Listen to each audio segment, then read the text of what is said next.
नमस्कार दर्शकों, प्रिय दर्शकों, आज हम आपके लिए एक दिल को छू लेने वाली कहानी लेकर आए हैं, जिसे सुनकर आप भावुक हो जाएंगे। ये कहानी आपके जीवन में सकारात्मक बदलाव ला सकती है। आज की हमारी कहानी का शीर्षक है सासू माँ और 4 चालाक बहुओं की कहानी। प्रिय दर्शकों, ये वीडियो देखना आपके लिए बहुत जरूरी है। तो प्यारे दर्शकों, आपसे गुजारिश है, ये वीडियो लास्ट तक देखें। प्रिय दर्शकों, गांव के बाहरी छोर पर आम और नीम के पेड़ों से घिरे एक बड़े सुंदर घर में सुमित्रा देवी रहती थीं। उनका यह घर हर मौसम में अलग ही रूप ले लेता था। गर्मियों में आम के पेड़ों से टपकते रसदार फल और सर्दियों में नीम की पत्तियों से निकलती सौंधी सुगंध वातावरण को सुखद बनाती थी। सुमित्रा देवी की उम्र 60 के पार हो चुकी थी, लेकिन उनका चेहरा अब भी तेज से दमकता था। सफेद बालों के बीच उनकी सजी हुई चोटी और माथे पर बड़ा सा लाल बिंदी उनके गरिमामय व्यक्तित्व को दर्शाती थी। सुमित्रा देवी के 4 बेटे नौकरी की वजह से शहरों में बसे थे। वे हर महीने 1-2 बार घर आते थे और तब घर का माहौल चहल पहल से भर जाता था। बेटों के आने पर उनकी 4 बहुएं कुसुम, रमा, शीलू और प्रीति सासू मां के साथ बेहद मधुर व्यवहार करतीं।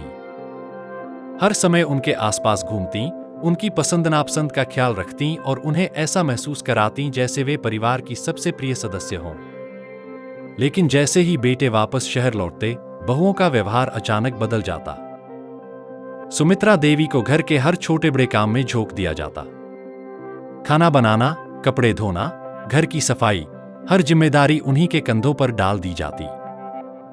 बहुएं खुद तो आराम से बैठकर गपशप करतीं या अपने काम में लगी रहतीं, लेकिन सुमित्रा देवी के खाने पीने का बिल्कुल ध्यान नहीं रखती। अक्सर सुमित्रा देवी खुद ही रसोई में बैठकर अपना खाना खाती और वह भी बचा खुचा।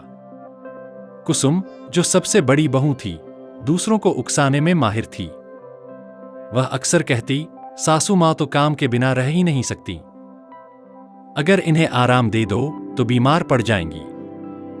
रमा, जो सबसे चतुर थी, हर बात में ताने मारने में माहिर थी। आपके ज़माने में तो औरतें घर के लिए जी जान लगा देती थीं, अब तो वही आदत रह गई है, कहकर वह सुमित्रा देवी का मन दुखाने से नहीं चूकती। शीलू और प्रीति भी कम नहीं थीं। वे हर समय सुमित्रा देवी की छोटी छोटी गलतियों को पकड़कर उन्हें नीचा दिखाने की कोशिश करतीं। इस घर में सुमित्रा देवी का जीवन, जो बाहर से देखने पर आदर्श लगता था, असल में एक संघर्ष था। उनके चेहरे की मुस्कान के पीछे गहरी पीड़ा छुपी हुई थी। बहुओं के इस दोहरे व्यवहार ने उन्हें अंदर से तोड़ दिया था, लेकिन उनके स्वाभिमान ने उन्हें झुकने नहीं दिया। वे हर दिन खुद को समझातीं, शायद एक दिन सब ठीक हो जाएगा, और इसी उम्मीद के सहारे जीती रहतीं। सुमित्रा देवी का संघर्ष। प्रिय दर्शकों, सुमित्रा देवी के लिए दिन की शुरुआत सूरज उगने से पहले ही हो जाती थी। जैसे ही मुर्गे की बांग सुनाई देती, वे उठकर काम में लग जातीं। घर का आंगन झाड़ना, गोबर से लिपाई करना, रसोई में पानी भरना और फिर चूल्हा जलाना, इन सब कामों में ही सुबह का आधा वक्त निकल जाता। उनकी बहुएं कुसुम, रमा, शीलू और प्रीति अपने अपने कमरों में आराम से सोती रहतीं। कोई भी जल्दी उठकर उनकी मदद के लिए नहीं आती। खाना बनाना भी सुमित्रा देवी की जिम्मेदारी बन गया था। बहुएं अपनी अपनी मर्जी से कभी कभार खाना बनातीं, और जब बनाती भी तो अपने स्वाद और पसंद का ध्यान रखतीं। सुमित्रा देवी के लिए वे अलग से कुछ नहीं बनाती। कई बार तो उन्हें सिर्फ बचा खुचा खाना ही मिल पाता। जब सबके खाने के बाद कुछ बचता, तभी वे खा पाती। अगर किसी दिन कुछ नहीं बचता तो उन्हें बिना खाए ही सोना पड़ता। दिन के समय बहुएं अपने अपने कामों में व्यस्त रहतीं। कोई टीवी देखने में मग्न होती, तो कोई फोन पर दोस्तों और रिश्तेदारों से गपशप में। शाम को जब सभी मिलकर बैठतीं तो हंसी मजाक करतीं, लेकिन सुमित्रा देवी को इस बातचीत का हिस्सा नहीं बनाया जाता। वे अक्सर घर के एक कोने में चुपचाप बैठी रहतीं, कभी रसोई में कुछ संभालतीं, तो कभी अपनी पुरानी साड़ी को ठीक करने में जुट जातीं। उनका अकेलापन किसी से छुपा नहीं था, लेकिन फिर भी वे अपनी पीड़ा को किसी के सामने जाहिर नहीं करतीं। हर महीने जब उनके बेटे घर आते, तो सुमित्रा देवी का घर कुछ समय के लिए जैसे खुशी का घर बन जाता। बहुएं अचानक सासू मां के प्रति बेहद आदर और प्रेम दिखाने लगतीं। वे सुमित्रा देवी के लिए खाना बनातीं, उनके कामों में मदद करतीं और उनकी तारीफों के पुल बांधतीं। माँ जी कितना काम करती हैं, आप तो कितने भाग्यशाली हैं कि आपको ऐसी माँ मिली। ये बातें वे अपने पतियों के सामने कहती। बेटे अपनी पत्नियों के इस व्यवहार से खुश हो जाते। वे समझते कि घर में सब कुछ ठीक है और उनकी मां को बहुओं से कोई शिकायत नहीं है। सुमित्रा देवी यह सब देखती और चुपचाप मुस्कुराती। उनके चेहरे पर खुशी का एक झूठा आवरण होता, लेकिन दिल में दर्द का एक सागर हिलोरे मारता। वे अपनी तकलीफें छुपा लेती, क्योंकि उन्हें पता था कि अगर उन्होंने कुछ कहा तो बेटे और बहुओं के बीच दरार आ सकती है। उनका संघर्ष केवल शारीरिक कामकाज तक सीमित नहीं था, बल्कि मानसिक और भावनात्मक स्तर पर भी था। वे अपने अकेलेपन और बहुओं के व्यवहार से आहत थीं, लेकिन अपने बेटों की खुशियों के लिए उन्होंने चुप रहने का निर्णय लिया था। उनकी यह त्यागमयी चुप्पी उनकी शक्ति और उनकी पीड़ा दोनों की कहानी कहती थी। रहस्यमय घटना। गांव में एक दिन एक बूढ़ा साधु आया। उसकी लंबी सफेद दाढ़ी, चमकती आंखें और साधारण वस्त्र उसे रहस्यमय बना रहे थे। वह नंगे पैर चलता और हर घर जाकर आशीर्वाद देता। उसके पास एक विशेष ऊर्जा थी, मानो वह हर किसी के मन की बातें जान लेता हो। गांव के लोग उसकी बातें सुनते और जो समस्याएं वे लंबे समय से झेल रहे थे, साधु उनके समाधान बताकर उन्हें संतुष्ट कर देता। साधु जब सुमित्रा देवी के घर पहुंचा तो घर का वातावरण ठंडा और तनावपूर्ण था। बहुएं आंगन में खड़ी आपस में बातें कर रही थीं। जैसे ही उन्होंने साधु को आते देखा, वे एक दूसरे को इशारे करने लगीं और फिर उसे बाहर से ही मना करने लगीं। बाबा, यहां कुछ नहीं चाहिए, आप कहीं और जाइए, कुसुम ने कठोर स्वर में कहा। रमा ने भी ताने मारते हुए कहा, आजकल तो ऐसे ही साधु लोग घूमते रहते हैं, सब पैसे के भूखे हैं। लेकिन सुमित्रा देवी ने बहुओं की बातें अनसुनी कर दीं। अपने वर्षों के अनुभव से उन्होंने साधु के चेहरे पर एक अजीब सी शांति और गरिमा देखी। वह तुरंत समझ गईं कि यह साधु साधारण नहीं है। उन्होंने आगे बढ़कर कहा, आइए बाबा, भीतर आइए, थोड़ा जल ग्रहण कीजिए। साधु ने बहुओं की नाराजगी को नजरअंदाज करते हुए सुमित्रा देवी का निमंत्रण स्वीकार किया और घर के अंदर चले गए। सुमित्रा देवी ने साधु को एक लकड़ी की चौकी पर बैठाया और उनके लिए पानी और गुड़ लाने लगी। साधु ने घर के अंदर का माहौल गौर से देखा। उन्होंने सुमित्रा देवी के चेहरे की थकी हुई रेखाओं और उनके आंखों में छिपे दर्द को भांप लिया। कुछ देर शांत रहने के बाद साधु बोले, मां, तुम्हारे चेहरे पर परेशानी साफ झलक रही है। तुम्हारे दिल में गहरा दुख है। मुझे बताओ, क्या बात है? शायद मैं तुम्हारी मदद कर सकूं। सुमित्रा देवी पहले तो चुप रहीं। उनकी आंखें भर आईं, लेकिन उन्होंने अपनी भावनाओं को काबू में रखा। साधु ने उनके पास बैठकर नरम स्वर में फिर पूछा, मां, अपनी बात कह दो। कभी कभी अपनी तकलीफ कहने से मन हल्का हो जाता है। साधु के शब्दों ने जैसे उनके मन की गांठ खोल दी। आंसुओं से भरी आंखों और कांपते होठों के साथ सुमित्रा देवी ने अपनी 4 बहुओं के अत्याचार की पूरी कहानी सुना दी। साधु ने उनकी बात बड़े ध्यान से सुनी। फिर उन्होंने धीरे से मुस्कुराते हुए कहा, मां, जीवन में जो भी कष्ट आते हैं, वे हमारे धैर्य और सहनशीलता की परीक्षा लेते हैं। लेकिन अब समय आ गया है कि इस स्थिति को बदला जाए। मैं तुम्हें एक उपाय बताता हूं। यह उपाय आसान नहीं है, पर यदि तुम इसे सही तरीके से करोगी तो तुम्हारे घर का माहौल बदल जाएगा। क्या तुम इसके लिए तैयार हो? सुमित्रा देवी ने बिना देर किए सहमति जताई। उनकी आंखों में अब एक उम्मीद की चमक थी। साधु ने अपने झोले से एक छोटा सा मिट्टी का मटका निकाला। मटका साधारण था, लेकिन उस पर सुंदर नक्काशी की हुई थी। साधु ने मटका सुमित्रा देवी को देते हुए कहा, मां, इस मटके को घर के बीचों बीच ऐसे स्थान पर रखो जहां यह सबकी नजरों में आए। इसे रोज सुबह सूरज उगने से पहले साफ पानी से भरना होगा। लेकिन ध्यान रहे, पानी भरते समय तुम्हें एक विशेष मंत्र का जाप करना होगा। यह मंत्र है, जो जैसा करेगा वैसा भरेगा। इसे पूरे विश्वास और ध्यान के साथ बोलना। सुमित्रा देवी ने मटका हाथ में लिया और साधु के निर्देशों को ध्यान से सुना। साधु ने आगे कहा, तुम देखोगी कि कुछ ही दिनों में इस मटके का असर दिखने लगेगा। पर याद रखना, यह उपाय तभी सफल होगा जब इसे पूरी निष्ठा और धैर्य के साथ किया जाएगा। साधु ने सुमित्रा देवी को आशीर्वाद दिया और घर से बाहर निकल गए। सुमित्रा देवी के मन में अब एक नई ऊर्जा थी। वे सोचने लगीं कि शायद यह मटका उनके जीवन के अंधकार को दूर करने का जरिया बन सकता है। मटके का असर सुमित्रा देवी ने साधु के निर्देशों का पालन करते हुए अगले ही दिन से मटका भरना शुरू कर दिया। सूरज निकलने से पहले जब पूरा गांव शांत होता, वे चुपचाप आंगन के बीचों बीच रखे मटके के पास जातीं।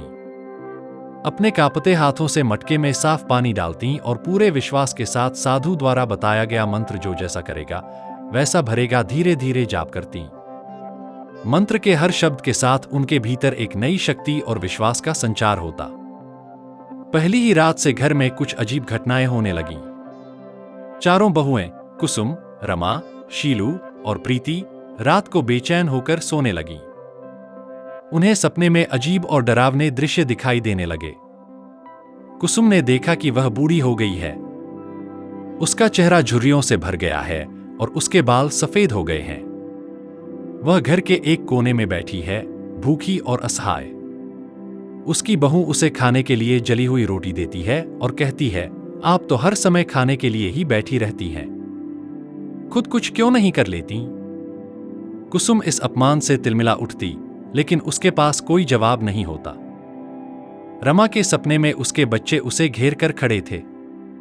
वे उसकी हर बात पर ताने मार रहे थे। आपने हमारे लिए कभी कुछ नहीं किया, सारा दिन बस दूसरों पर हुक्म चलाया। अब आप हमारी मदद की उम्मीद मत करना, वे कह रहे थे। रमा अपनी सफाई देने की कोशिश करती, लेकिन उसकी आवाज मानो गले में फंस जाती। शीलू ने देखा कि उसकी सासू मां उसे घर से बाहर निकाल रही है। सासू मां के चेहरे पर गुस्सा और कठोरता थी। तुमने मेरे साथ जैसा व्यवहार किया वैसा ही तुम्हारे साथ होगा, उन्होंने कहा। शीलू घबराकर रोने लगती, लेकिन उसे कोई सहारा नहीं मिलता। प्रीति को सपना आया कि वह कड़ी मेहनत कर रही है, खाना बना रही है, घर साफ कर रही है, लेकिन उसके परिवार वाले उसकी कोई कद्र नहीं कर रहे। वे उसे ताने दे रहे हैं और कह रहे हैं, तुम जो भी कर रही हो वह तुम्हारी जिम्मेदारी है, इसमें इतना खास क्या है? अगली सुबह चारों बहुएं अपने अपने कमरों से निकलते ही बेहद परेशान दिख रही थीं।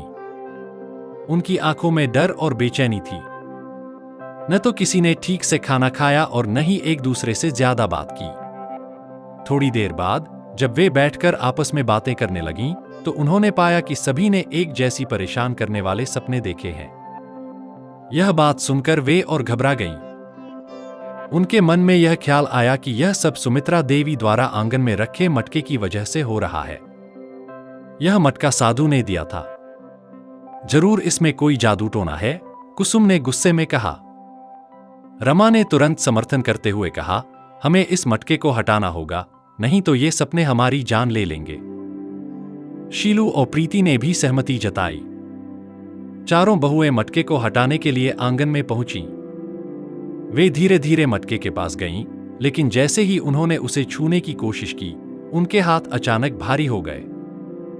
ऐसा महसूस हुआ मानो कोई अदृश्य शक्ति उन्हें रोक रही हो। उनके शरीर कांपने लगे और माथे पर पसीने की बूंदें छलक आईं। शीलू ने डरते हुए हाथ खींच लिया और बोली, मैं इसे नहीं छू सकती। ऐसा लगता है जैसे यह मटका हमें चेतावनी दे रहा हो।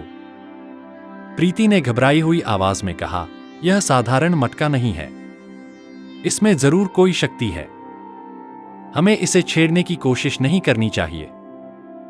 चारों बहुएं अब पूरी तरह डर गई थीं। उन्होंने मटके को वहीं छोड़ दिया और अपनी सासू मां की ओर देखने लगी। उनके मन में पहली बार सुमित्रा देवी के प्रति एक अजीब सा सम्मान और डर जाग गया था। वे समझ नहीं पा रही थीं कि क्या करना चाहिए। मटका अब उनके जीवन का केंद्र बन गया था और उसके आसपास का माहौल एक रहस्य बनकर गहराता जा रहा था।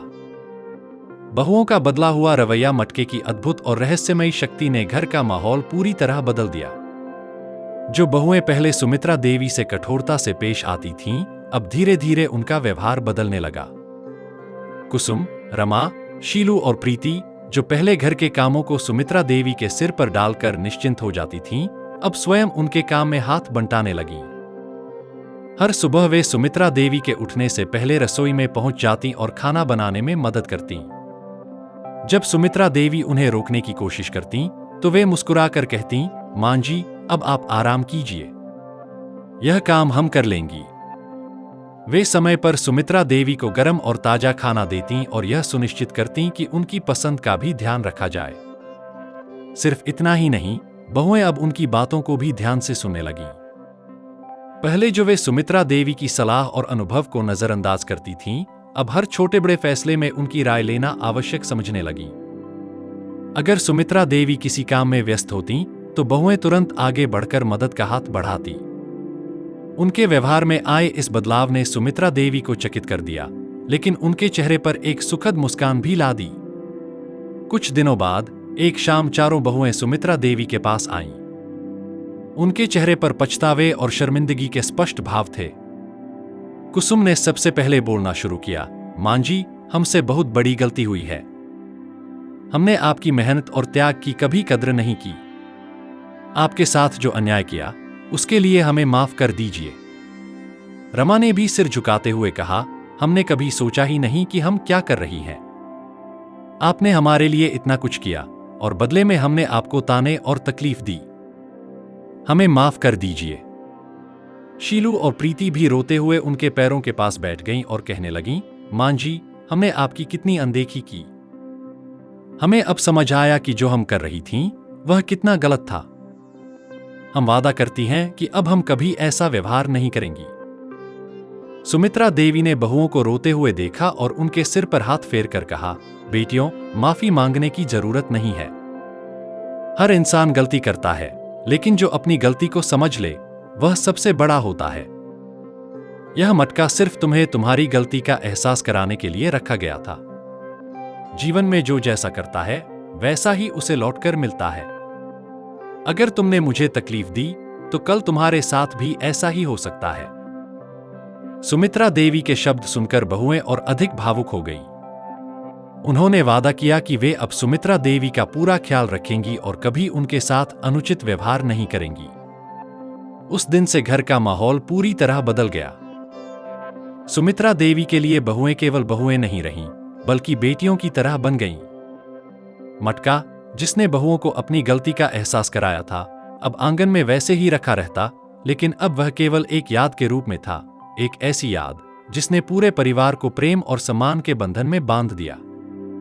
साधु का आशीर्वाद। प्रिय दर्शकों, कुछ दिनों बाद वही बूढ़ा साधु फिर से गांव के रास्ते से गुजरते हुए सुमित्रा देवी के घर पहुंचा। साधु को देख सुमित्रा देवी के चेहरे पर खुशी और कृतज्ञता की चमक फैल गई। वह तुरंत साधु को भीतर ले आईं और उन्हें एक ऊंची चौकी पर बैठाया। सुमित्रा देवी ने उनके चरण छुए और कहा, बाबा, आपके दिए मटके ने हमारे घर की दिशा ही बदल दी। अब मेरे घर में शांति और स्नेह का वातावरण है। मेरी बहुएं मुझे बेटी जैसा मानने लगी हैं और पूरा परिवार एक सूत्र में बंध गया है। यह सब आपकी कृपा का फल है। साधु ने मुस्कुराते हुए कहा, मां, यह मटका कोई साधारण वस्तु नहीं था। यह तुम्हारे धैर्य, प्रेम और सच्चाई की शक्ति का प्रतीक था। इसका काम केवल इतना था कि यह तुम्हारी बहुओं को उनकी गलतियों का एहसास कराए। पर असली बदलाव तुम्हारी सहनशीलता और ममता ने किया है। एक घर को स्वर्ग बनाना किसी वस्तु से नहीं, बल्कि परिवार के सदस्यों के आपसी प्रेम और सम्मान से संभव होता है। साधु ने चारों ओर नजर दौड़ाई और देखा कि घर का माहौल कितना बदला हुआ है। जहां पहले तनाव और कठोरता की झलक थी, वहां अब प्रेम और सहयोग का अनुभव हो रहा था। बहुएं, जो पहले साधु के आने से नाखुश थीं, अब उनके सामने सिर झुकाकर खड़ी थीं। उनके चेहरे पर शर्मिंदगी और कृतज्ञता का भाव साफ झलक रहा था। साधु ने चारों बहुओं की ओर देखा और कहा, बेटियों, याद रखना, जीवन में जो जैसा करता है वैसा ही उसे लौटकर मिलता है। अपने घर के बड़े बुजुर्गों का सम्मान और उनकी सेवा करने से घर में सुख शांति आती है। अगर तुम अपनी सासू मां का ख्याल रखोगी तो भविष्य में तुम्हारे बच्चे भी तुम्हारा ऐसा ही ख्याल रखेंगे। यही जीवन का नियम है। बहुएं साधु के चरणों में गिर पड़ी और बोलीं, बाबा, हमें अपनी गलती का एहसास हो गया है। हमने जो भी अनुचित व्यवहार किया उसके लिए हम शर्मिंदा हैं। अब हम कभी अपनी सासू माँ को दुखी नहीं करेंगे। हम वादा करती हैं कि उन्हें हर पल खुश रखेंगे। साधु ने आशीर्वाद देते हुए कहा, तुम्हारे घर में अब प्रेम और समर्पण का प्रकाश बना रहेगा। मां सुमित्रा देवी ने इस घर को जोड़ने का जो काम किया है, उसे बनाए रखना अब तुम्हारी जिम्मेदारी है। एक दूसरे का साथ दो और इस घर को हमेशा खुशहाल बनाए रखो। साधु ने सुमित्रा देवी की ओर देखा और बोले, मां, तुम्हारी सहनशीलता और ममता की शक्ति ने ही इस घर को प्रेम और शांति का केंद्र बना दिया है। तुम्हारा धैर्य सभी के लिए एक प्रेरणा है। तुम्हारे इस परिवार का सुख शांति से भरा जीवन देखकर मेरा मन प्रसन्न हुआ। साधु ने अंत में सबको आशीर्वाद दिया और अपने सफर पर आगे बढ़ गए। उनके जाने के बाद सुमित्रा देवी और उनकी बहुएं घर के आंगन में खड़ी थीं। सबके चेहरे पर संतोष और खुशी का भाव था। साधु के शब्द उनकी आत्मा में गूंज रहे थे और उनके आशीर्वाद ने उस घर को हमेशा के लिए प्रेम और सौहार्द का प्रतीक बना दिया। सीख इस घटना के बाद सुमित्रा देवी का घर शांति और प्रेम का ऐसा केंद्र बन गया, जिसकी मिसाल पूरा गांव देने लगा। पहले जहां घर में तनाव और कटुता का वातावरण था, वहां अब हर कोने में स्नेह और सद्भाव की झलक दिखाई देने लगी। बहुओं ने अपने व्यवहार में सुधार कर लिया था और वे सुमित्रा देवी के साथ सम्मान और प्रेम से पेश आने लगीं। अब वे न केवल घर के कामकाज में उनकी मदद करतीं, बल्कि उनके अनुभव और ज्ञान का आदर भी करतीं। यह बदलाव सुमित्रा देवी के जीवन को सुखद और संतोषजनक बना गया। इस कहानी से हमें कई महत्वपूर्ण बातें सीखने को मिलती हैं।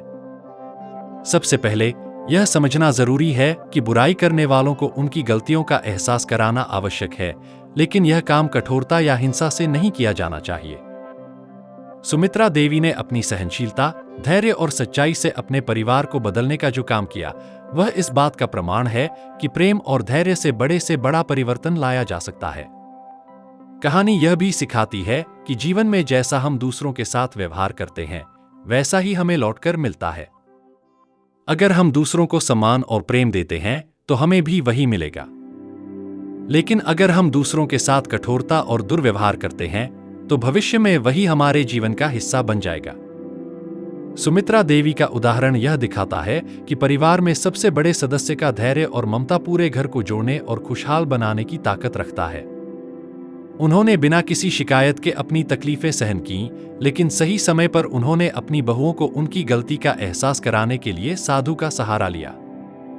इस प्रक्रिया में न तो उन्होंने कठोरता दिखाई और न ही किसी को अपमानित किया, फिर भी उनका उद्देश्य पूरा हुआ। यह कहानी हमें यह भी सिखाती है कि हर व्यक्ति में परिवर्तन की क्षमता होती है। सुमित्रा देवी की बहुएं, जो पहले कठोर और स्वार्थी थीं, समय के साथ संवेदनशील और स्नेहिल बन गईं। यह बदलाव इस बात का सबूत है कि सही मार्गदर्शन और आत्मचिंतन से किसी का भी हृदय परिवर्तन संभव है। अंततः यह कहानी जीवन का एक महत्वपूर्ण सत्य उजागर करती है। धैर्य, सहनशीलता और सच्चाई वह शक्तियां हैं जो किसी भी मुश्किल परिस्थिति को सुलझा सकती हैं। यह केवल एक परिवार की कहानी नहीं, बल्कि एक सीख है कि प्रेम और करुणा से भरा वातावरण न केवल हमारे जीवन को, बल्कि हमारे आसपास के लोगों को भी सुखद बना सकता है। प्रिय दर्शकों, यदि आपको यह कहानी पसंद आई हो और आपने इससे कुछ प्रेरणा या नई सीख प्राप्त की हो, तो कृपया इसे लाइक करना न भूलें। आपका एक लाइक हमें और भी बेहतर और प्रेरणादायक कहानियां बनाने के लिए प्रोत्साहित करता है। साथ ही हमारे चैनल को सब्सक्राइब करें ताकि आपको ऐसी ही रोचक, रहस्यमयी और जीवन को बदलने वाली कहानियां लगातार मिलती रहें। सब्सक्राइब करने से आप हमारे साथ जुड़ जाएंगे और हमारे नए वीडियो की जानकारी आपको सबसे पहले मिलेगी। इसके अलावा इस कहानी को अपने मित्रों, परिवार और प्रियजनों के साथ साझा करें। हो सकता है यह कहानी उनके जीवन को भी एक नई दिशा देने में मदद करे। आपकी भागीदारी और समर्थन हमारे लिए अनमोल है और यह हमें और भी बेहतरीन सामग्री तैयार करने के लिए प्रेरित करता है। तो हमें इसी तरह अपना प्यार और सहयोग देते रहिए। मिलते हैं आपसे अगली कहानी में, जो न केवल रहस्यमयी होगी, बल्कि आपके दिल और दिमाग को प्रेरित करने वाली भी। अंत में, हमारे साथ जुड़ने और इस यात्रा को खास बनाने के लिए आपका दिल से धन्यवाद।